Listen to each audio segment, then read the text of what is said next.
Okay, so Bill, I would like to talk about your current relationship with the church.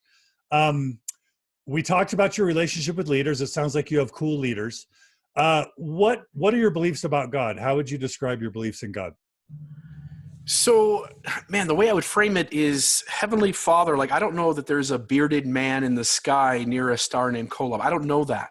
I hope in that, but I'm willing to be okay with the fact that maybe there's this cosmic consciousness. Maybe God looks or appears something different. I don't know. I know there's a part of my head that can easily go atheist if I want to. I'm very good at compartmentalizing. And so there's pieces of my mind as I sit and think about this and weigh kind of the theology of Mormonism, the theology of Christianity and religion generally, and then kind of going no belief at all. I feel like I can kind of hold those various perspectives. So is there a God? I hope so. Is he a bearded man in the sky? I don't know. And I don't necessarily care about that. Like, that's not important to me. So I don't feel like there's a need to stake a claim. So you don't have a affirmative belief in an anthropomorphic God? I hope so. But I don't know how that You hope there's an anthropomorphic God?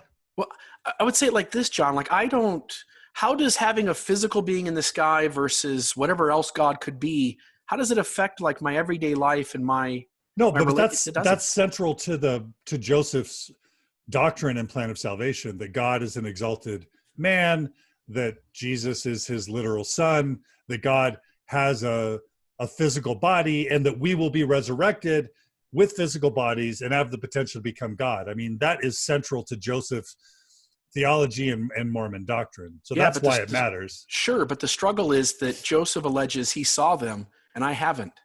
So how can I make any definitive claim on what color God's eyes are, or what he looks like, or whether he's got a shaven face or a beard? No, I'm just saying belief. Right. Belief. And beliefs are tricky because, right, I'm saying, like, I understand the evidence. I understand all the different conversations going on within and without religion. And I recognize, like, it's essentially impossible unless a heavenly being has visited you, right, to know what is what. And so part of the issue too, John, like, realize, like, to be in the church, like, I can't just say, like, oh, I don't believe God. So I hold out this position, like, I don't know. I haven't seen him. So who am I to say what he looks like or where he, what he is? I know that feels like I'm deflecting, or I'm trying to just like dismiss your question. No, not at all. I appreciate it.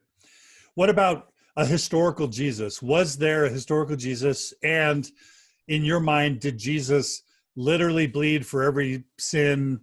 Was he literally resurrected? That sort of thing. Sure. This one will be a little easier for me because at least I have some emotional experience. So I did a 6-part episode, I think it was 6 parts, on the historical Jesus, completely going into the data, where the scholars think, the data falls short, or from the conclusions that some people within faiths make. I would simply state, like, I don't know if Jesus is historical or not. I know there are issues with historicity with Christ. What I do know is that I've literally been changed by his grace and mercy, right? I've been affected by whatever those gifts are that the Christ of faith brings in. And so I know it feels like somewhat of a dodge, but I know there's issues with historical Jesus. And yet at the same time, I know I've been deeply affected by the Christ I find in the New Testament. And for me, that's sufficient. Okay. Is it important to you that you resurrect as a physical being? Is that an important part of your worldview and how you make sense of your life and death? As you and I both know, when you're kind of blind early on in your life and you're just completely absorbed into Mormonism and that's the only lens you see through, you put off a lot of important events of your life so that you can contribute to the kingdom of God, hoping that you'll catch up on that stuff later on in the eternities. I would say that I'm awake to the idea that maybe here and now is all we have. And so I take advantage of every moment now. I'm aware and awake of every moment now, and I try to be anyway. And is it important to me? I sure hope, man. To me, it would be sad that we have so much fun and we learn so many things and we have so many cool friends and experiences in this life, only to have the light go out at some point. And so I certainly hope that whatever that is, our consciousness, our memory, I hope something there goes on. And I truly do hope in that. And I think it's somewhat sad to say like it doesn't, but I'm also aware that there's a chance that that's exactly what happens. The light just goes out. Sounds very Buddhist. Okay, you can thank Thomas McConkie for anything I say that's wise. Noah Rasheta for me is the real deal when it comes to secular Buddhism. So that's my shout out. We have to pit our two guys against each other. Okay, in terms of the Bible goes, 6,000-year-old Earth or a billion-year-old Earth? I think it's a silly question. I think people have been trying since the beginning of time to try to explain the world and to explain the things they don't have rational explanations for. And whether we're talking the Old Testament, whether we're talking the Bhagavad Gita out of the Hindu faith, those scriptures are full of what I would call crazy stories. And at the same time, I wouldn't take the Bible literally, especially the Old Testament. I would not take it literally. And I try to hold the ground that regardless of whether it's literal or not, it doesn't really matter. Like it's spiritual and it's scripture and It inspires my life and it helps me to grow. And for me, that's sufficient. But age of the Earth. Oh, the age of the Earth is what? Billions and billions and billions of years old. Whatever. And I'm going through some rapid fire questions. Sure, please. Organic evolution, yes or no? Sure, yes. Global flood, yes or no? No. Noah's Ark, yes or no? No. Okay, Adam and Eve, literal Adam and Eve. Somewhere there was two first Homo sapiens, and maybe their names were Adam and Eve. I don't know. But Adam and Eve as the parents of all humanity. I think the Adam and Eve story, falling out of the garden, is much more a metaphorical story of us falling out of the premortal life. So no. Okay, I know that your view on prophets is going to be that if a prophet receives some inspiration, that you can call him a prophet. But was Joseph Smith a prophet in any way that made him superior to anyone else that you would hold as a prophet? Man, so right, this is the tough thing, right? Special. Was Joseph Smith like special in terms of like privileged or better than or a higher grade than Buddha or Gandhi or whoever? Was he just another one of many inspired people in history? These questions are tough because they're 3-hour conversations, which is why I'm stammering. I think Joseph had a spiritual experience, and I wasn't there, so I don't know what Joseph was called to do. And all I can do is express my hope, which to me is faith, right? It's my hope that Joseph was called by God to restore something. But in the midst of that, I allow him to get so much wrong. And on top of that, I allow the church to overreach on 99.8% of it. And that's fine with me. But do you hope that God established his one true church with exclusive authority through the prophet Joseph Smith? Do you hope that? I hope that God restored the only true and living church with which he was well pleased in that given moment. Yes. Okay. So you hope that the LDS church is the one true church. You're changing what I'm saying. So the scripture in D&C says the only true and living church with which I'm well pleased. And that's given in a specific moment of time. And so when God says the only true and living church with which I'm well pleased, he's not saying it's the only true and living church. He's not saying it's the only true church. He's not saying it's the only living church. He's saying it's the only true and living church in that given moment with which he's pleased with. Do you hope that the LDS church today is the only true and living church? I hope that the LDS church today has communication with God. And as Elder Uchtdorf says, that the restoration is ongoing. But do you want it to be the one true church? Do you hope sure, I want it to be, but I also want to be able to fly too. I don't know if that's true or not. I don't know. Like I hope in it, but I also realize like my hope could be misfounded. I also realize that my hope may not be true. And I also have a very big place in my head that recognizes that many of these things don't add up. This is what I'm saying. I still love the church. Yeah. I don't hope that it's the one true church, not because I wish the church ill, but because I want a God that doesn't play favorites, that doesn't have a chosen people, that doesn't bring his exclusive truth to less than 0.5% of the world's population. So in that sense, I don't want it to be the one true church with exclusive authority, because if there's a God, I want a God that is seeing all of his children and all of the people trying to follow him or her or them as equal and legitimate? And I'm trying to get you to answer that question. Do you want it to be the best, the exclusive, the one true? You're asking a question in a way that I can't answer it. So what I would say is that I define true and living very differently than the church defines for itself. And I'm okay with that because I don't care how the church interprets itself, because the church acknowledges that it's misinterpreted itself for 200 years. It's overreached on dozens and dozens of issues that it now acknowledges that leaders went too far or didn't go far enough. So the way I see the words true and living, which is what God, the voice of God, says in the D&C, like, I'll hold those words. Yeah, I hope the church is true, and I hope the church is living, but I define that very differently than Mormonism does for itself. But in the way that I'm defining it, are you hoping that this is the best church, God's preferred church? Are you hoping? No, I don't think that's the claim that God makes. I don't think that's the claim that leaders in the past have made, like Orson F. Whitney. So that's no. the claim that the modern church leaders make. Yeah, but at various times in our history, we've made lots of claims that we've gone back later and disavowed. You don't hope that the church is what the modern church leaders claim it is, meaning God's one true church on the earth. I hope that the church is a valid path, but I don't necessarily need to have it be the only path. Perfect. Okay, got it. Okay, Book of Mormon. In your mind, do you believe that an angel delivered golden plates? Or have you sort of weighed the evidence and decided that something else happened? I would much rather you ask if I believe the Book of Mormon is historical. Can we do that one? Are you saying you're concerned about the ramifications if you answer that question? I'm concerned. Yeah, sure. Like all these questions, and I'm happy with you asking them. Let's keep doing this, but realize that my avoiding a question is because by giving a 2-second statement on an answer doesn't give the nuance that's necessary to frame that question in a way that both is faithful as well as being honest and with integrity. Does that make sense?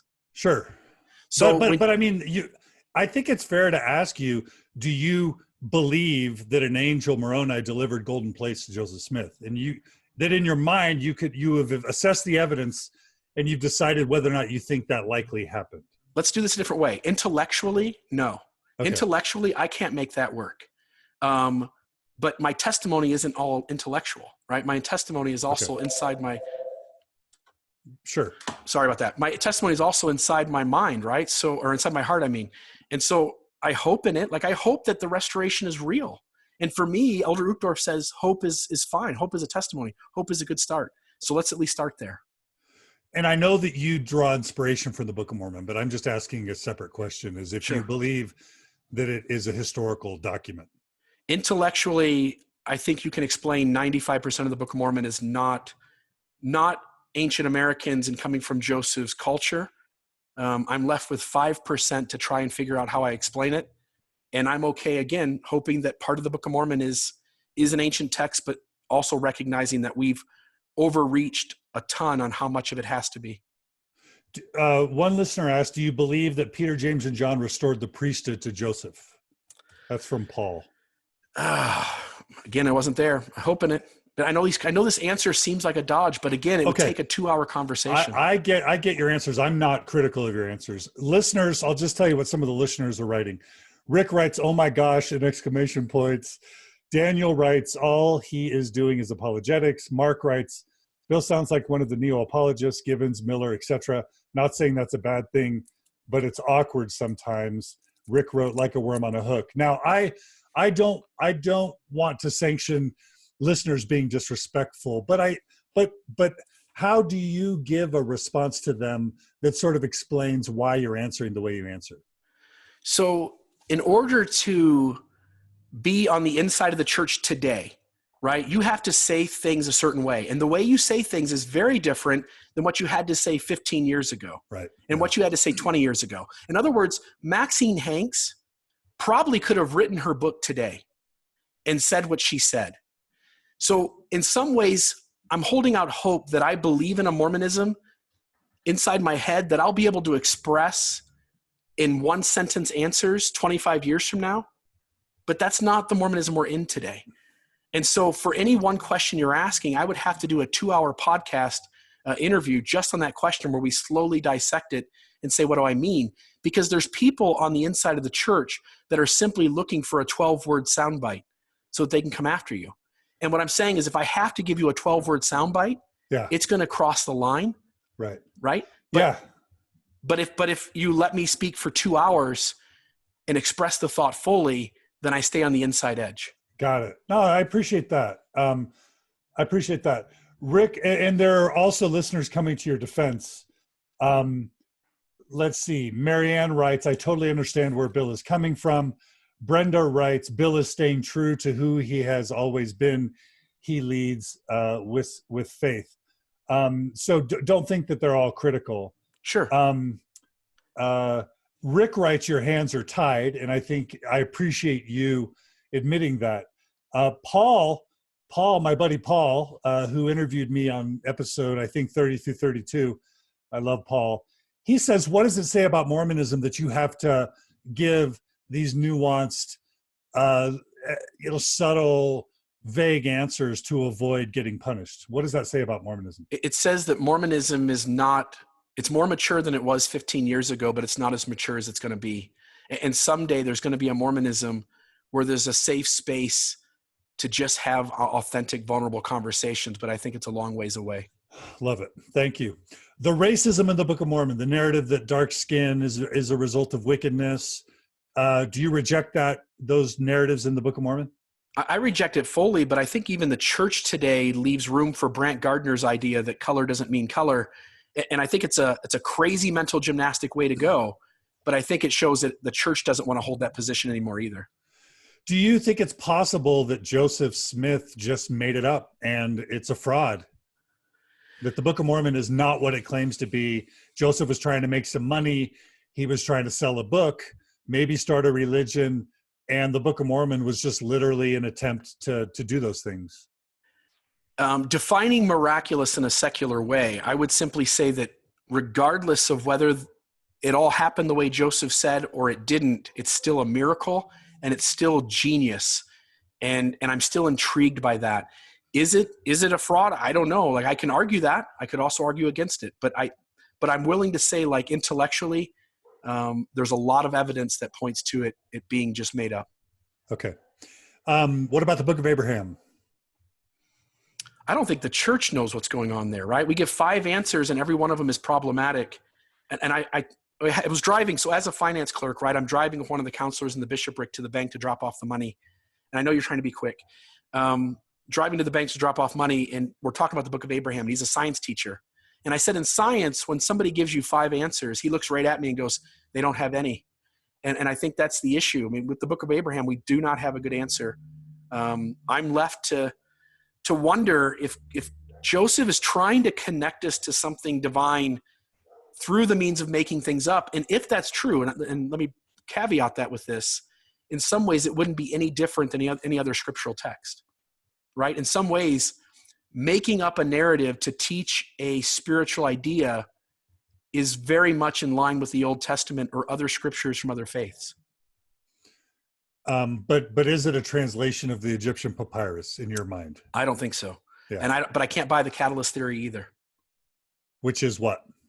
That Joseph thought he was working off the Egyptian text, was adamant that that's what was happening, and that's not at all what was happening. And that doesn't seem to work very well either, because you have him being adamant that that's what he's doing. And so it doesn't make a lot of sense for God to almost be a trickster God and convincing Joseph that he's doing one thing when in reality he's doing something else.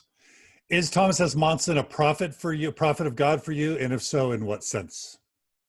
For me, right, like, I define prophet as somebody who I see as an outer authority who's going to give me spiritual direction.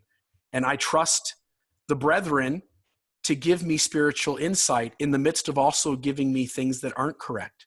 And again, our church acknowledges these guys have made serious mistakes and likely continue to do so. So I'm comfortable saying, like, he reveals things that the Holy Ghost tells him to reveal, and then now the Holy Ghost inside me chooses whether that was truth or not. And for the things that are truth, I welcome them in. So Thomas S. Monson specifically, do you think of him as God's prophet on the earth? Does he speak face to face with Jesus? I don't think so. Okay. And do you look to him as God's mouthpiece on the earth right now in August 9th, 2017? Do I think he's spoken face to face with Jesus? No. Is he the president of the church? Have I in common consent raised my hand to sustain him as one of, if not the outer authority that I look to give me spiritual inspiration? Absolutely. And so again, we have to go back to Patrick Mason and how we define prophet.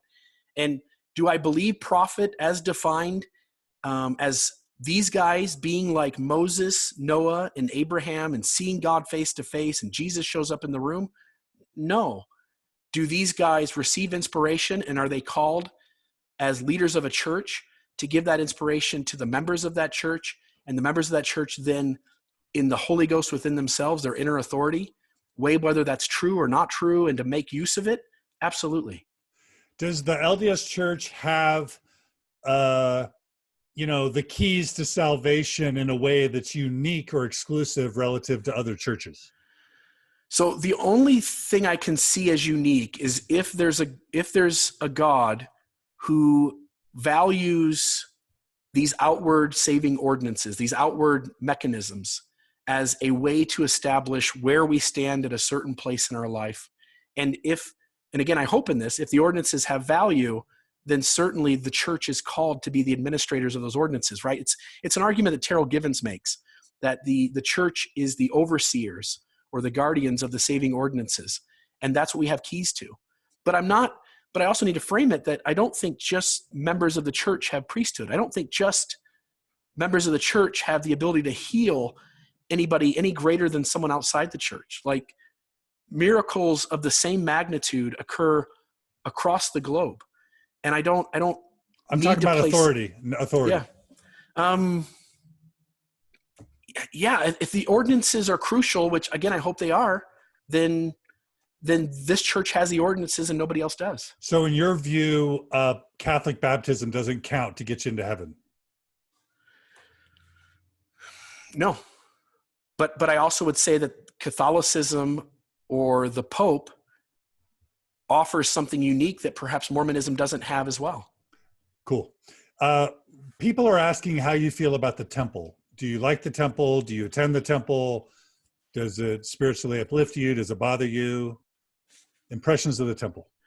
A couple things. One is I love the initiatories. I haven't been in the temple in like 2 years, mostly because of my work schedule, but also partly because of where I'm at in my path.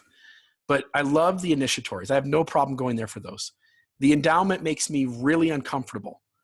And I'm a little hesitant to just jump into doing an endowment session. That said, throughout my life, I can distinctly remember the times I came out of the temple after having done temple work, and I felt a unique increase in wanting to be a better person. And for me, there's some real value in the house of the Lord for that, in spite of the fact that some of those ordinances make me really uncomfortable. Okay. This is a personal question, but a listener asked, do you pay a full tithe, meaning 10% of at least your gross income to the church? Do I pay 10% of my gross? No. So how do you define, do you pay a full tithing? I pay a full tithing. But do you pay a full tithing to the LDS church? Yeah, I pay a full tithing to the LDS church. How do you define that? That's so the easiest way to go there is Bishop Edward Partridge made the comment that if a man made $1,000, he would have $60 in interest and he would pay $6 in tithing. And the way in which I pay tithing is, I think there's multiple definitions: gross, net, surplus, and I choose something other than gross. Do you want to say what you choose? I personally, I've said it publicly, I personally pay on surplus. So that's whatever you have at the end of the year, after all your expenses, you pay 10% of that. Right. So whatever I've got left over in my bank account after my family has all of their needs and stuff taken care of. And President Lorenzo Snow, when he went to St. George to give the revelation on tithing, said every man, woman, and child who has means. And that only makes sense in light of a surplus method. So I think surplus is the most historically valid way of doing it. I think the church has left open all three options and other ways. Again, the first presidency said that it's not for us to tell another person how to pay tithing, that each person is to decide between them and the Lord and to pay it accordingly. And I follow that to a T. Daniel Miller writes, my stake president told me he pays 10% of his surplus. So Daniel, if you'll tell us what stake you're in, we'll share that as well. But we'll all move in. It sounds like there are other stake presidents who view things the way you do. Do you believe that same-sex marriage is bad? No, I personally don't believe that. Do you believe that same-sex love and committed love and same-sex committed sexual relations are bad? I personally don't believe that. I wouldn't push my opinion outside of myself, but no, I personally don't believe that. Do you believe that women should be ordained to the Mormon LDS priesthood? I think women need much more visibility, responsibility, and a chance to have resources to progress. And so I think there's a void there that needs to be filled. What about what about female ordination? Do you think women should receive the priesthood? The reason I'm stammering, John, is because there's two ideas, right? There's the idea that some women think they should, that the idea should be out there that women could get priesthood. And the other idea is that they get something complementary. And I don't care which it is, only that women have a chance to enjoy the same responsibilities and blessings that men do in the church, that they have just as much of an opportunity to progress and grow and to help and to serve. Sean writes, I hope Bill knew that this was going to be a witch hunt and didn't get blindsided. No, we're good. You can ask anything. Okay. I hope people understand, like, I can't just say the first 12 words off the top of my head because there's that risk there. Yeah. No. So good. No, good. You can ask anything. There's no offense here. Okay. In terms of non-beliefs, Sam Young wrote, this is a personal issue for Sam, and I would say tens of thousands, if not more, Mormons, if not millions of Mormons. Sam wrote, do you believe masturbation is a sin? Are you comfortable sharing what your view on that is? Man, if it's strange to believe that there's this sin out there that 99% of all boys are just prone to do and have extreme diffically and a majority of women yeah, like 70-something%, right? Yeah. So it just doesn't make a lot of sense to me. I don't want to sit here and say, like, I know it's wrong and the church is wrong on this issue. I would simply say it just doesn't make sense to me. Like, I can't make that a sin in my head. What do you think about the church excluding non-members and quote unworthy people from temple weddings? So this one's close to my heart because as a new convert, I went to the temple in Washington, D.C. and got sealed to my wonderful wife. And at the time I told my mom she couldn't be there. And I don't know why we do that. I can't make sense of it. We've got to figure out some way. Again, I understand perhaps only Mormons being able to go to the temple, but we've got to figure out some way that loved ones of a convert or of a part member family can enjoy in these precipice moments of our life. And so I know I'm not answering necessarily the question you asked, but we've got to figure out some way that it happens the way it used to, which is that marriages can occur and then a day or two later, someone can go to the temple and be sealed in a separate ordinance. I hope someday we can get there because that seems like it would be a lot less heartbreaking on people. Any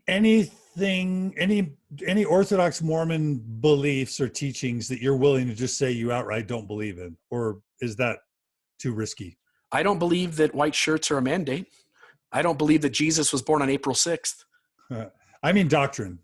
Yeah, I think the April 6th thing is pretty close to being doctrine. Elder Bednar repeated it a few conferences ago. Anything else? Any other Mormon doctrine you're willing to say you don't believe in? Man, you almost have to have firsthand experience with something to say you just absolutely know. And so there's a lot of things in my mind that I'm like, oh, that doesn't add up. I got to figure out some new way around that. Right. But no, nothing off the top of my head. So you mentioned that at least some of your kids are no longer active or believing in the church. Is that true? Yeah. So I've got 4 children, 18, 16, 14, and 11. My 11-year-old is asking stage 4 questions in follower stages of faith already. And so he's beginning to kind of deconstruct things. My other 3 were deeply hurt by the November 2015 policy. And without me saying anything to them, like they went to school and they saw their friends talking about it and they joined in those conversations and they wrestled with it in their own mind. And they began to distance themselves from the church over that thing happening. And even after that point, my kids sat down with me and I said, "Hey kids, where do you think your dad stands on all of this?" And they said, they thought I was still an Orthodox believer, even though they had taken this kind of apart. And at that point, I kind of shared with them where I was, standing on these issues. But what I'm trying to make clear is that people often will just jump to the conclusion that Bill Real does this podcast. He goes home and tells all of his family all the things he's wrestling with, and his family just has slowly deconstructed stuff because of that. The reality is my kids are smart. My kids think. My kids like to wrestle with ideas, and they've deconstructed it on their own. So right now, the active count is how many? Active and believing? Are you still there? You're muted. Go ahead, Bill. Wait. My 11-year-old son still likes going to church, still likes participating, still has a level of belief. My 2 teenage daughters, we get them to go to sacrament, then we let them go home. They're much more distanced from any kind of belief in Mormonism. My oldest son doesn't go anymore, and my wife and I are pretty much kind of in the same place. Okay, so that was the next question. Where's your wife, and how does she feel about all this? She's much more emotional. She's not as intellectual. She's not going to go read books. She's not going to dissect these issues. She's not going to go look up historical sources, but she's emotional, and she realizes like the unhealthiness in this faith. And so she's never been kind of far behind me on my path. Like she's always been right there with me. When I first went to her and said, I don't really know how to put this together, her first response back was, well, then let's go try another church out. And it was a beautiful response that I don't think everybody gets. Yeah, you're a lucky man. And I've had a very similar experience. Has your podcasting been hard on your wife, on your marriage, or on your kids? It's twofold. It's given us a great opportunity to do cool things. Our whole family went out with Dan Reynolds from Imagine Dragons and spend a day with their family, and my kids loved hanging out with him. But there's also time issues, right? So recording the podcast, you often close yourself in a room like you and I are right now, and it's a little less time that your family gets with you sometimes. But then we also try to do other things that make up for that. Go hiking and go out to dinner and go do stuff, go to Vegas and go to a play sometimes. So we try to make up for it, but you certainly lose some time. So really quickly, what are your motives? Well, no, let me jump to this. So you did this really extensive interview with Matt Long and the Infants on Thrones. And it was, I thought it was an interesting interview, but Matt Long specifically, who's been a friend of mine for a long time, at least I consider him a friend. I hope he still considers me a friend. He was pretty rough on you, and I think he spoke for over half of the interview. That would be my interpretation. And he made a lot of really tough accusations or challenges for you. And I think it was a thoughtful exchange. So I'm not critical of Matt. And I love how passionate and intelligent Matt is. But I want to lay out some of the accusations or claims that Matt made and give you a chance to respond. Would that be okay? Sure. Yep. Okay. So the first one, first of all, so somebody wrote, Rob wrote, I hope you could be more respectful and maybe even applaud him for his work from within the church, unlike the Infants on Thrones interview where he was berated for it. Did you feel berated in your interview on Infants on Thrones? How did that interview feel for you? Yeah. So first off, let me say, I validate how Matt felt. I understand the trauma that comes from the unhealthy aspects of Mormonism. So I just want to honor, he was speaking from his truth, and that's real, and I don't want to take that away from him. That said, I thought the segments of him kind of going on and on, it was kind of beating a dead horse. And I thought we'd addressed it, at least to the best of the ability that I could do. And we should have moved on from it. I did think it kind of went a little long. Sam writes, they were rough on him, but in all fairness, the church nearly cost the life of one of their sons. I think the emotion on Infants on Thrones was real and raw and important dialogue for those who choose to remain. And he said, you handled it well. Angie wrote, I'm a little surprised that he is engaging with Infants on Thrones. I enjoy them, but know exactly where they stand. And so did Bill understand this when he agreed to do it? So why would you even agree, is Angie's question, to interview with Infants on Thrones? So one of the things I am critical of the church about is the fact that it will never be vulnerable to the tough questions. And I always want to then step out front and do the very thing that I'm criticizing another person for not doing. And so going on Infants on Thrones, sitting down with you and taking these questions, like I may not be able to give the perfect answer in a 10-second blip, but I'm happy to take the questions and I'm happy to try. And I'm happy to stand out in front and say, like, I'll try and answer that, and you're welcome to ask it. And there's nothing wrong with asking these questions. Cool. All right. So some of Matt's accusations that I picked up, tell me how you react. So one is, he sort of said he wonders if you're being a little bit naive and or chasing windmills. And I think that goes back to the question I tried to make earlier on, which is, oh, you saw Mormon Stories that we were being too critical, and so you did Mormon Discussion to try and do a balance. But in reality, you've ended up critical in many ways, similar to the way Mormon Stories ended up. So would you admit that you were naive, in your process? So it's always impossible to say in the very moment, like, no, I've got this, right? Like now I'm caught up and now I'm fully aware. Like that doesn't make a whole lot of sense, because we realize 10 years from now, I'll look back and know that there were some things I was missing right now. That said, I feel like there's a huge difference in this person today versus the me of 5 years ago or the me of 10 years ago. And where I'm at today, like, I don't think there's another piece of LDS history. And again, I know there's always new things out there, but I feel like I'm aware of 99% of Mormon history, 99% of the problems and conundrums of it. And I think I also have grown to a place where I can take other people's perspectives really well.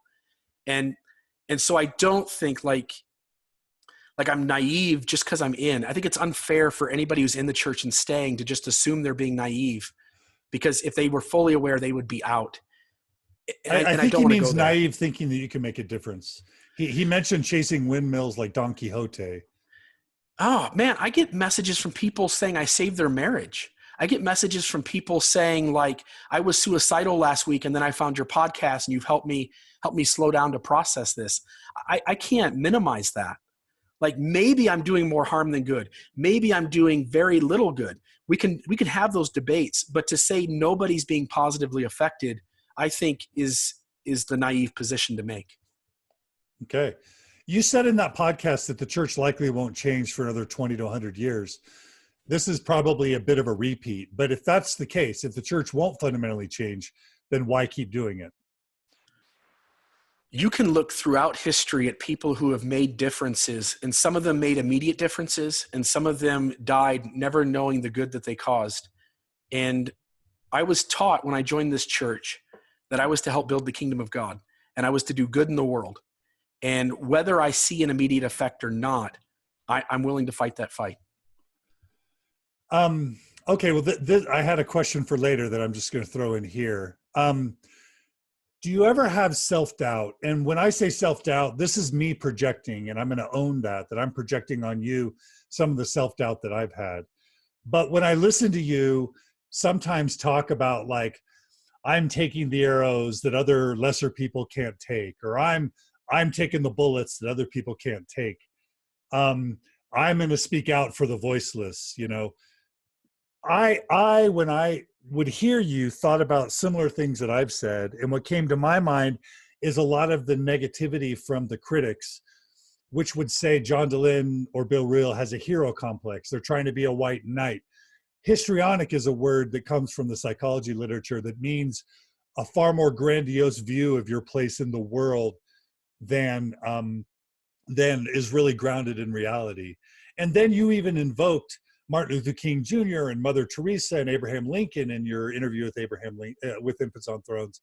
And I've said similar things, like when I gave my TED Talk and I talked about a lot of those things about our place in history. Sometimes I feel like it's totally legitimate, not that we're at that scale, but that we're trying to do something similar in our restricted sphere. But other times I feel like, man, are we just egomaniacs or histrionic or disproportionately viewing our importance? And are we almost even arrogant in thinking that other people can't advocate for themselves, that other people need us, that we're these white knights coming in to save the day? And even in my darkest moments, are we just egomaniacs seeking attention? Do you ever have moments of self-doubt where you question all this laudable, glorious rhetoric that you sometimes use about your place in Mormonism? Absolutely. Like that's a valid question and a valid thing to have a conversation about. I deeply am aware that the critics grab onto statements like that. And by critics, I mean those, the Orthodox or the apologists within the church grab onto those statements and see it as you having a big head and kind of bragging about yourself. I would welcome anybody who feels that way to come live with me for a week and hear the conversations I have of like, how do I slowly back out of doing this podcast? How do I get more of my own time back and not have to have myself drowning in this public conversation? And the moment I start having those thoughts, then I get another message from somebody who says, Bill, I can't say what you're saying. I can't give voice to that. If I do, this is what will happen. And thank you for being that voice. And so there has to be voices out there. I don't care who the voices are. If somebody wants to do this podcast and hold this space, then by all means, I welcome that. I wish there were more voices out here so the 25 of us who are speaking out could do less. But there aren't all those voices out there. And as long as it's helping people and meeting a need and people feel like they're getting validation and they're given space to process this and they're having an experience that's beneficial to them that is much different than the hurt and trauma they're getting inside the church, then somebody's got to do it. And I'm okay if it's somebody else, but there has to be these safe voices, right? I mean, it feels like that's the case. What are the hard aspects of doing a podcast that people wouldn't see? Is it ever deeply painful or difficult? You carry a lot more stress and anxiety. You carry a lot more emotion because people write you rather than you just having to deal with your own life. You have people writing you who are bearing their soul to you about how hard the church is on them and how nobody in their immediate sphere is listening. Nobody's helping. Nobody's addressing their questions. And so you're trying to carry that, but you're also carrying your own life with you at the same time. And so I can't overstate the difference in my life when I'm just doing my own thing and only worried about me and my family, and when I'm carrying the emotional burden that comes from trying to help us as Mormonism to move forward. So is it hard? Is it painful? Oh, it sucks. There's nights of crying. There's days of being angry. There's times of, as I shared in my spiritual trauma episode, of my hands shaking, my arms going numb, of having a headache all day, of your body reacting in just a negative way because you're carrying all this with you. Yeah, there's a burden there. I remember when I served as a bishop, people said you'd have this weight on your shoulders. You'd have this mantle is what they called it. And I remember specifically feeling this heavier weight. It's real. And I think in some ways this is no different, if not to some greater extent. I relate. So you mentioned listening to the episode on You're Not So Smart about the backfire effect. How do you know that you're not contributing to the backfire effect and in reality actually making the church entrench more? How do you know you're not actually making things worse for the church and the leaders? Yeah, that's certainly possible. When I look at the church, every positive social change it has made has been in reaction to the voice in the public arena, right? In some ways, whether it's women's rights, the way in which we framed membership, those who are African-American or of color, the way we framed even the LGBT issue or women participating by even something small like praying in conference. Every social change this church has made has been reactive to a conversation going on in the public arena about how it's needed. And so I think by all of us just being quiet and not talking about it, I don't think that gets us anywhere. And so is this doing harm? Maybe there is some level of entrenching when you have these conversations, but I don't think there's any other choice. I think if something's going to change, somebody has to talk about it. What about Matt's argument that you're in some ways doing the church's bidding? And the way that I would restate this is the church is going to harm itself if the top leaders become all progressive. That's my view. We know through, looking at Presbyterians, Lutherans, Episcopalians, when Christian religions go soft, they lose members. So I think it's actually wise and self-preserving for the leaders to remain orthodox. What would you say to the argument that people like you, Gina Colvin, Jenna Reese, the neo-apologists, by you guys existing in the church, you allow the church to have it both ways, to have their cake and eat it too, to be fundamentalist, orthodox, and even harm people, but at the same time, to keep as many members as possible in by the church being able to sort of indirectly or directly say, well, yeah, you could be a Bill Real Mormon or a Gina Colvin Mormon, and as long as you're paying your money to the church and giving the church your reputation and your time, then you guys are helping the church have their cake and eat it too, so to speak. That feels like a really black and white perspective. It feels like it's either or, and I don't want to choose either one of those. Like, I want to make this space where the church can certainly hold its orthodoxy in some ways, while it also makes space for us to acknowledge that there's also other aspects that are unhealthy, that there are aspects that need something fixed, and for us to be able to get there. And I don't need the church to say, like, okay, from now on, guys, the Book of Mormon's not literal. From now on, the Book of Mormon's historicity is, we're just throwing that out the window. Instead, what I need is the church to make a safe space for something less than the narrative it's preaching. And it doesn't have to like turn it over to that. It doesn't have to say, like, this is the way we're going to go. It just has to like make room for it so that there's more than one plate at the table. And I think that it can do that without losing everything that makes it unique, that makes these truth claims specific to Mormonism. All right. So what about Matt's argument that you are compounding the trauma by people looking up to you as a role model for staying in the church? And so you're actually compounding the trauma when otherwise people might just say, well, there aren't that many role models, so I'll just leave. You're experiencing trauma, and by being a role model for staying in the church, you're compounding the trauma of others. So first, to validate that there is real trauma here, that there is real unhealthiness happening in Mormonism. And I would simply make the argument that, like, for some people to just like have their shelf fall and to just walk away from the church isn't healthy either. And that some people need some time to process this, whether they stay or whether they leave. And that anytime we slow people down, excuse me. Bless you. Sorry about that. Anytime we slow people down to give them a chance to process and to kind of learn like how they reconcile all of this stuff, I think generally speaking, that's good for them. I think it's healthy. With the recognition that for some, this is so deeply harming and so traumatic that the best thing for some people to do is just walk away. But what about the fact that you may be contributing to harm by being a role model for people staying? I think everything we do, there's a loss and a gain. I think everything we do is hurting or helping in some way. I don't think it's fair to say, like, I do all good and you do all bad. I think everything we do is a hodgepodge of good and bad, positivity and negativity. So do I contribute to some of the harm of Mormonism? Sure. There are probably parents out there who listen to one episode of Mormon Discussion and who say, look, Bill's making it work. Darn it. Why can't you make it work?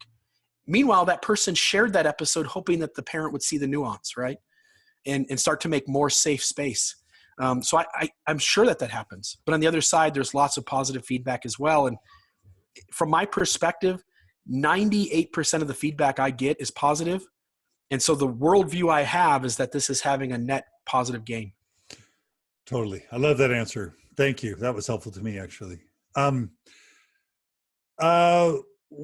What about the argument that you're not doing anything unique? Matt made a really good point that before me and you, there was New Order Mormon, and then there was Mormon Stories, and then Stay LDS, and then A Thoughtful Faith, and then Mormon Matters, and that what you're doing is sort of just rehashed what's been done before, just in a new cycle.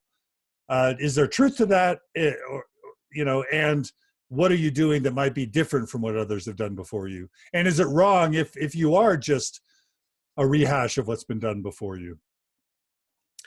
So I would say that you're right in terms, or Matt's right in terms of at any given moment, there's going to be various voices in Mormonism from various perspectives. And what we need to keep in mind is that today, this very day today, somebody's shelf is going to fall. And they're going to need a much softer voice, right? They're going to need Fair Mormon, maybe. They're going to need something soft that just starts to kind of edge them into this stuff. And there are other people who are in a place today where they need Mormon Discussion, or they need Mormon Stories, or they need Mormon Matters, or Thoughtful Faith. Like, I don't want to minimize that. And it's not fair for us all to say oh, we've talked about Masonry and temples before. We've already hashed it out a million times. Can we please move on? Because the reality is somebody today needs to have that conversation. And so is my voice unique in terms of talking vulnerably about the issues? No, it sounds a lot like Mormon Stories early on with Terrell Givens and Richard Bushman. But it is unique today, right? It's a unique space I'm holding right now. And there's a segment of Mormonism's membership that needs this space right this second. Love that answer. You're giving great answers, Bill. I just want to give you a thumbs up. Is that okay if I give you a thumbs up? Awesome. Awesome. What about Matt's argument that your influence is too small, too insignificant, that you're not making enough of a difference? Man, I don't care whether it's small or not. I don't care. If it's helping people, then it's helping people. And whether it's 4,000 people, 2,000 people, 37 people, or 50,000 people, I don't care. I feel like these conversations help Mormonism to become more aware of itself, its unhealthiness, and how much it's overreached on various issues. And I think long-term, that only means positive shifting for Mormonism. And so whatever little piece of that play I have a part in, then great. Love it. What about Matt's argument that it's self-imposed pain? Yeah, you're having pain, but you're imposing on yourself. You're banging your head against a wall. So if you're in pain, stop what you're doing, but don't whine about the pain. What about that argument that Matt seemed to be making? Up until a few months ago, I felt really capable of handling this trauma, this real tangible unhealthiness in Mormonism. In the last few months, I've begun to recognize that I'm not handling it so well anymore. And so I think there's truth to what he said. I'm inflicting pain on myself now. And I think all of us can only do that for so long. So you're saying there might be a limit to what you're able to do. Right. There may be, yeah. All of us in our lives have to figure out when we can't cope with something, other ways of coping. And so whether it's a reduced amount of recording or responding to people, maybe that's the answer. I don't know what that answer is. I just know that when my body tells me that I can't do this anymore, then we have to do something else. So probably the biggest question is, how does this all end for you? Will you be excommunicated? I'll read what Craig wrote. Craig wrote, Bill, I have a friend who works for the church who thinks that as of late, you're going down the same path John DeLynn did, and that you should face a disciplinary council too. I can see how a TBM would think that. So in your own words, how do you view your path differently from no, forget that question. But what do you think about the idea that you could eventually be in front of a disciplinary council? Are you prepared for that? What are your thoughts on the likelihood of that and how you'll handle it? Having watched some of these play out, I think you could speak to this as well as anybody. I don't think you can ever be prepared for it, right? Like you're never really prepared for the anxiety and stress that comes from this thing that you always knew could possibly be laying just ahead of you. That said, I hope to stay in. I hope to be Mormon till my last breath. That's where I am today. That's where I want to be. Maybe it changes next week. Maybe it changes a month from now. Maybe it changes without me having any say in it changing. But that's where we're at today. And so I'm here. And like, do I want to be excommunicated? No. Do I realize that's going to bring tons of stress and anxiety to my life? Absolutely. All I'm trying to do, John, is have a conversation and encourage us as a people to be more vulnerable to like what's going on here and where we can be better. And yes, I'm pushing that conversation as close to the edge as I can, because I think it's important for all of us to get a feel for like, where can we go and how can we do this? And what is the safe space that's out there? And so that's essentially kind of what I'm trying to do. And so you don't want to be excommunicated. What would you put the odds at this point of a disciplinary council? Would you even venture to put odds on it? I have no idea. I mean, you'd have to ask somebody a little further up north from where I'm at in southern Utah. For me, it came down to the brethren telling me, stop your podcast, go silent, or we're holding a disciplinary council. What would you do if you were given that ultimatum? If I was given that ultimatum, and this isn't going to be the answer you're looking for, but if I was given that ultimatum, I would sit down with those closest to me and spend a few days having just a conversation about what do we do from here? What is the path? How do we maintain having some voice or not having a voice? Do I stay in the church at the expense of just being silent and sitting in a pew every week? I mean, that doesn't make a lot of sense either. And so I don't know. Like, I don't know what the conclusion of that conversation would be, but I would grab the wisest voices in my life and sit down and spend a few days having a conversation. So you don't know yet. There's a chance you would cease and desist, and there's a chance you would keep going. Right. And I would hope that the church wouldn't ask such a thing, but the fact that they've asked you says that they do ask such a thing. Oh, that's what it came down to. It came down to, it didn't matter what I had, the disbelief that I'd expressed. It didn't matter my public advocacy. They said, if you go silent, this will go away. And so I think that's why I was excommunicated, is because Mormon Stories got too big of an influence and a voice. Anyway, so that is what it came down to for me. It'd be interesting. I hope it never comes to that. And if it does, like, I don't know what I would do. I just know it would be well thought out. How much more time do you have, Bill? Maybe 5 or 10 minutes tops. Okay. I'll read some comments from listeners. Let's see. Marianne writes, thank you both so much for this interview. This has been great for me. Joe writes, Bill and John, thanks for choosing the truth and integrity over loyalty. TBMs are trapped in loyalty by no fault of their own. Brenda writes, if Bill gets X, there's no safe space, period. Wendy writes, one of the true gifts of a faith crisis is that we become more authentic and vulnerable. I love it that John Lynch is listening, and he writes, this is John Lynch, Vice President of Fair Mormon. He writes, it's like John DeLynn is going back and interviewing himself from 4 years ago. What do you think about that comment from John Lynch? Again, I think there's thousands and thousands and thousands of members of the church going through this right now. And to minimize another human being because they're going through a faith journey and they can't make this thing fit, I think it minimizes every person who's in this transition right now. And I'm not sure if he was writing that tongue in cheek or not, but so I'm assuming he was being good natured about that. Kimberly writes, does that make you mad? Did that comment make you mad, Bill? No, it doesn't make me mad. But what I worry about is whether we frame things in such a way that somebody who's in the dark night of the soul right now, like, feels like, oh, the only way I'm of worth is if I put this back together. And I think we need to honor the fact that some people can't put this back together. And to have any kind of shame or marginalizing or comparison, like, oh, you fell off the path just like everybody else fell off the path, I just don't think it does any good for this conversation. And I, in all seriousness, I think apologists would do much better to just simply continually legitimize the decision to leave the church, the pain, the difficulty.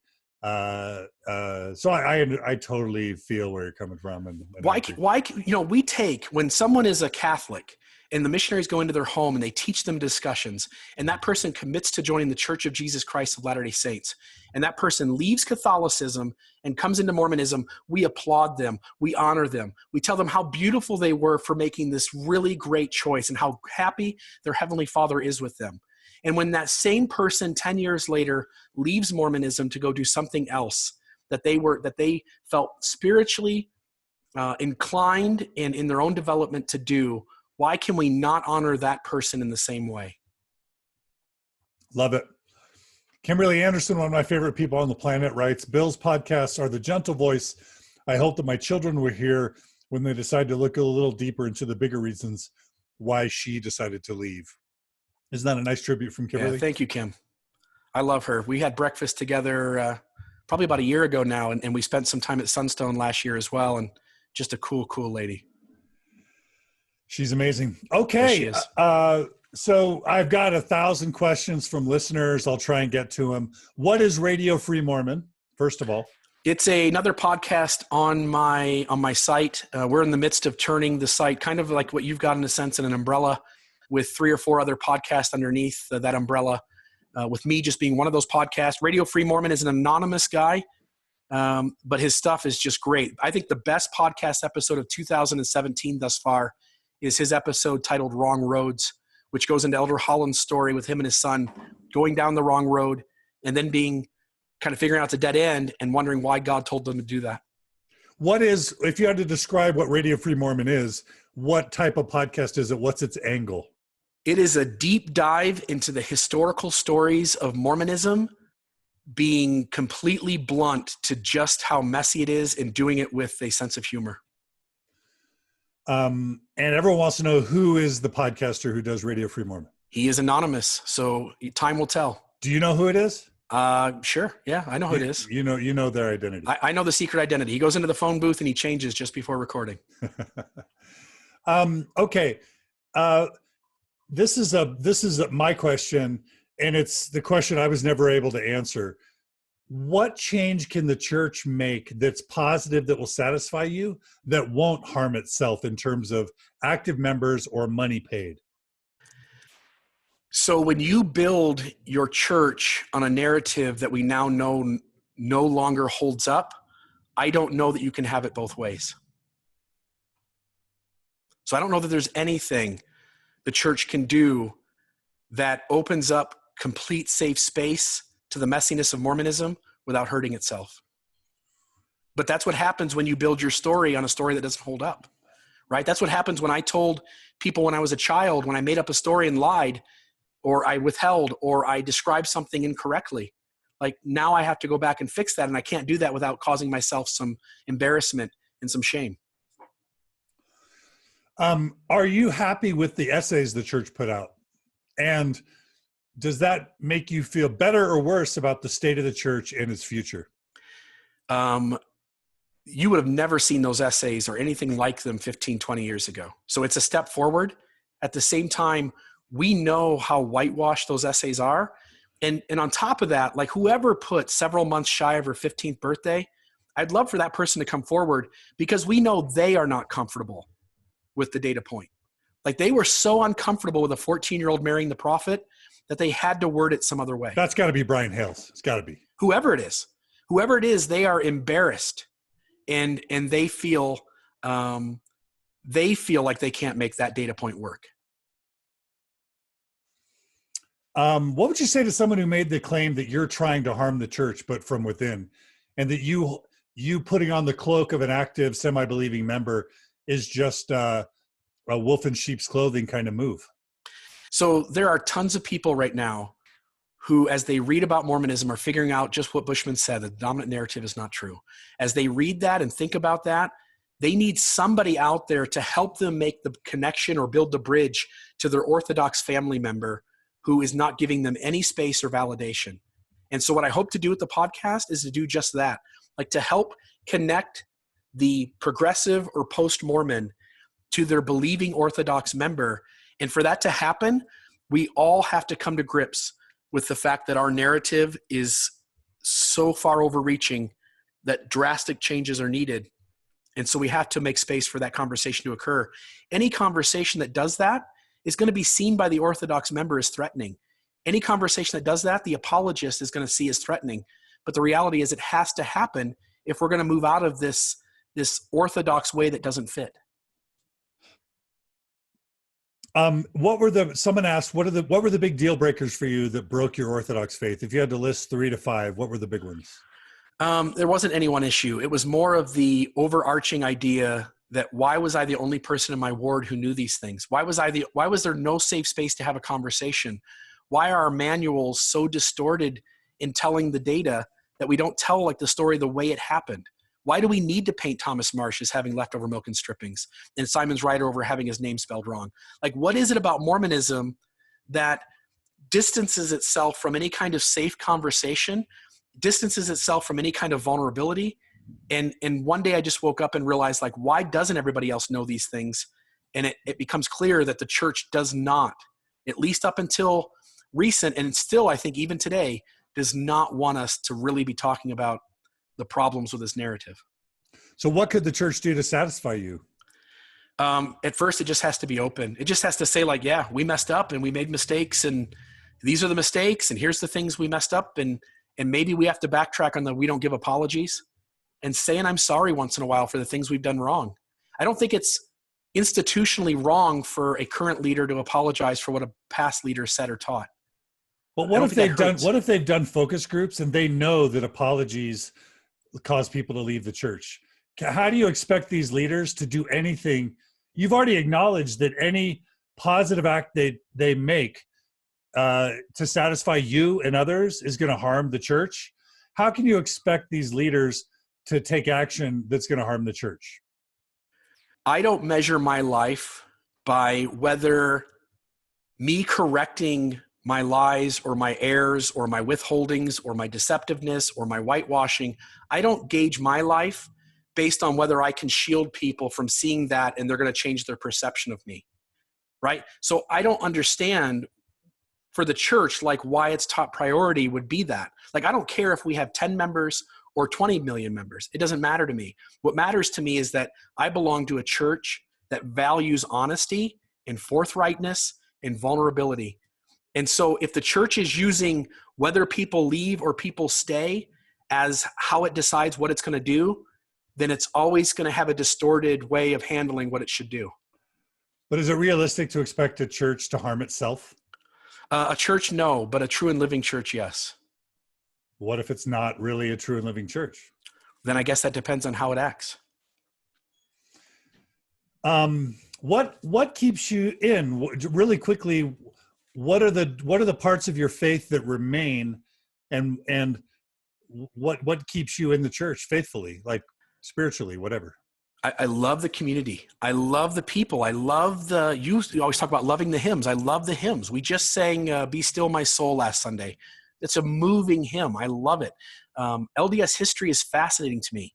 Like, I eat, sleep, and breathe Mormonism. I want to get up and I want to learn something new about the church today.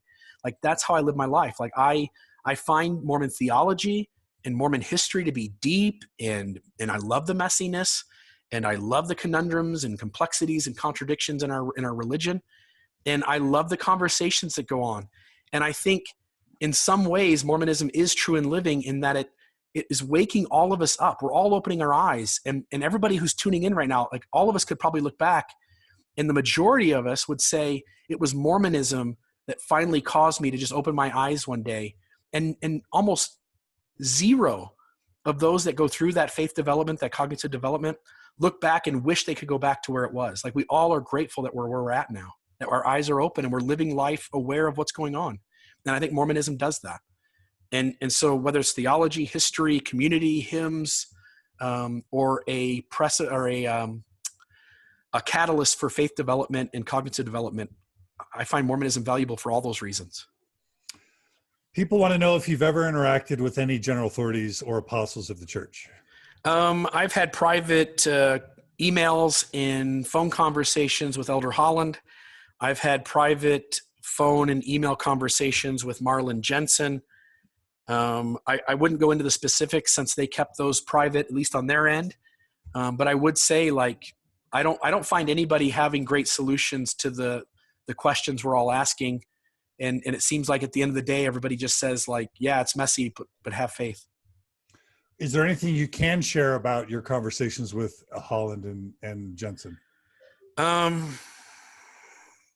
Only that as long as it feels, again, I could be wrong, but it feels like as long as they perceive that they might be able to get you back to orthodoxy or to a firm place far inside, away from the edge, that communication continues. But the moment they sense like it's not going to be helpful, then they don't tend to carry those conversations on anymore. That's reasonable, right? They have limited time. Yeah. Were they able to resolve any of your concerns? Did you find them to be men of integrity, slimy? Like what, is there anything you're wanting to say about that? When you were asking the rapid fire questions and I was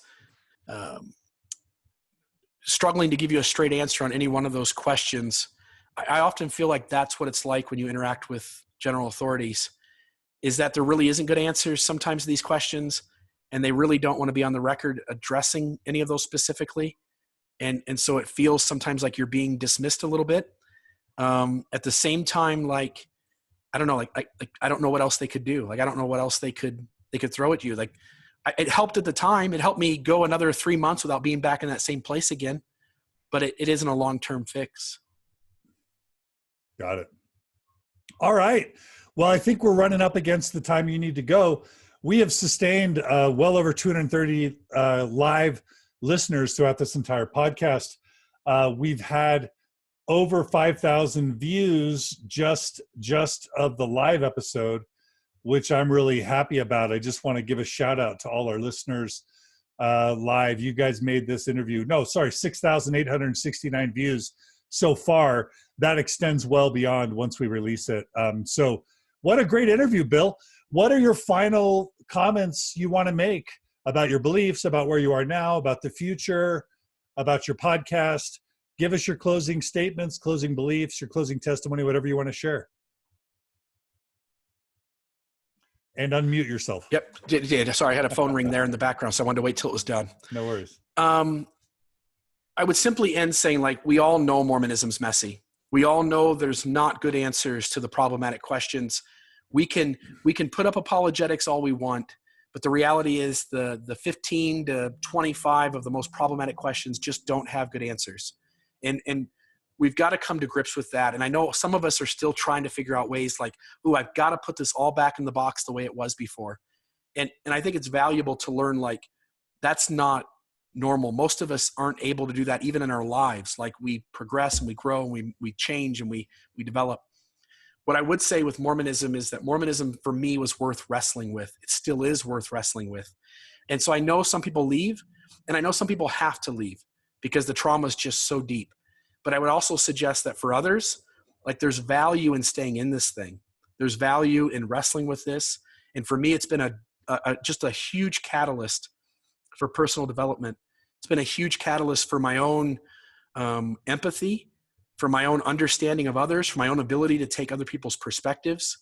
Like, sitting in your tribe and being different than your tribe has been beneficial to me, while at the same time absolutely validate it's also been painful. But for me, it's been worth it. Are you going to be okay, Bill? Are you going to take care of yourself? I know often within Mormonism, we talk about self-care.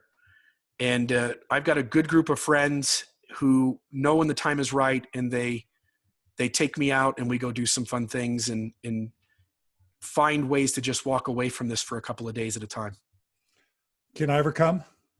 Oh, I'd love to have you, John. That'd be a blast. We'd love to do it. It's a St. George posse? It is the St. George posse, and also a few friends from Henderson, Nevada. And one Sunday, there was the lesson 24 on Ryder and Marsh. And I knew after having emails with the teacher, I couldn't go that day. And my friends took me away, and we went out on a boat on Lake Mead and did some rafting and some skiing and stuff. It was just a blast. All right. Well, I'd love to join you guys. So I'm going to hold you to that. Okay. I have to run, my friend. All right, Bill Rill. What's the podcast URL if people want to listen? Mormon Discussion podcast.org. And what about the other one? They're all found on that website. Okay. Love you, brother. Great job. Sure appreciate Take it easy. You joining. All right, bye-bye. And I just want to thank our listeners for joining us today on Mormon Stories podcast. It's been great. Bill was wonderful. If you guys want to help Mormon Stories and you're not able to financially contribute, I just want to give you a couple ways you can help us.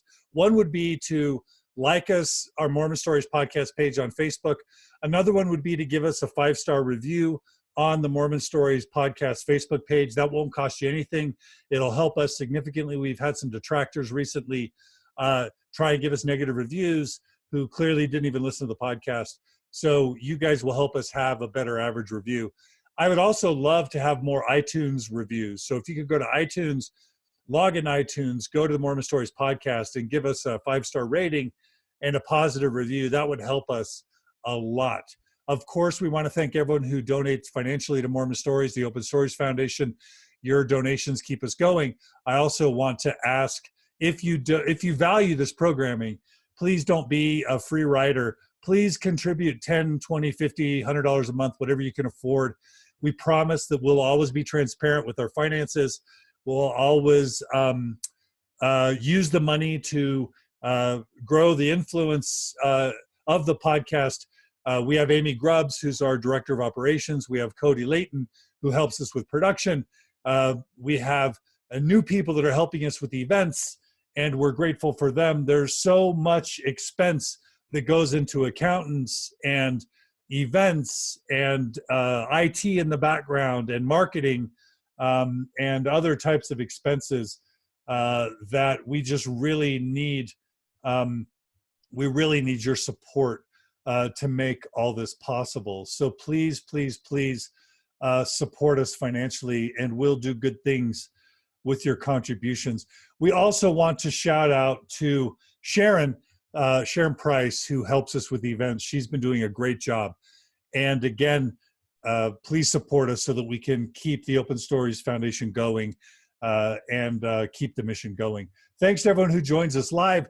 Please share our podcast episodes on your Facebook page or on Twitter, on Instagram. Please check out our Instagram feed, like us on Instagram or follow us on Instagram. We are now starting to do things on Instagram, and we would love your support there as well. To close, sure love you guys. Sure love this episode. Way better even than I thought it would be, and I thought it would be great. So thanks to everyone for joining us. Check us out tonight. We'll be live streaming, hopefully, our interview with Grant Palmer about his book, Restoring Christ, Leaving Mormon Jesus for the Jesus of the Gospels. We'll be talking specifically about the possibility of Joseph Smith and church leaders committing treason, which is a new chapter in his book, along with the new chapter in his book that focuses heavily on concubinage, on Joseph Smith's use of concubines, or the blessings of Jacob, as he called them, in addition to polygamy and polyandry and spiritual wifery. He also talks about abortions, which has been a common allegation of Joseph Smith in the Nauvoo era. So thanks again to everyone. Check out Mormon Matters podcast with Dan Witherspoon, A Thoughtful Faith podcast with Gina Colvin, Mormon Mental Health with Natasha Helfer-Parker. And after August, Margie will be tuning in again with us to help out with Mormon Stories. And a podcast not yet named or mentioned is in the works. So thanks again to everyone for joining us. Please tune in again soon. We love you guys. Thanks for listening. And we'll see you guys again soon on Mormon Stories. Take care, everybody. Love you guys.